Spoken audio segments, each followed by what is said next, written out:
They are fitness influencers. They're yoga instructors.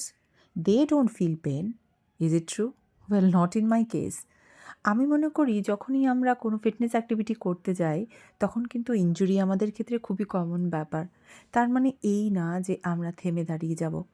Yes, আমার পায়ে ACL surgery হয়েছিল 2019 এ এবং সেটা মাঝে, মাঝে ট্রাবল দেয় না তা নয়, এক্সারসাইজের মাধ্যমে ঠিক রাখতে হয়। আফটার সেভারাল ইয়ার্স আমি রিসেন্টলি ফিল করছি যে সেই জায়গায় বেশ ভালো মতোই পেন হচ্ছে। যখন আমার এক্স-রে হচ্ছিল, I was praying two god যে যেন ঠিক থাকে so that I can continue with my yoga and dance. Because এই অ্যাক্টিভিটিগুলো ছাড়া আমি হয়তো থাকতে পারবো না। এবং হসপিটাল ভিজিটের পরে ডাইরেক্ট চলে গেছিলাম ইএনওয়াইতে to influence them about yoga, to inspire them about fitness and how to connect their body with the soul. Yes, which is very important.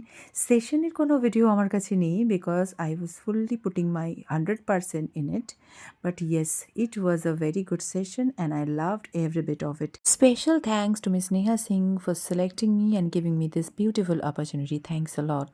তাহলে যেটা বলতে চাইলাম, চোট লাগা মানে থেমে যাওয়া না, ওষুধ লাগিয়ে আবার এগিয়ে যাওয়া।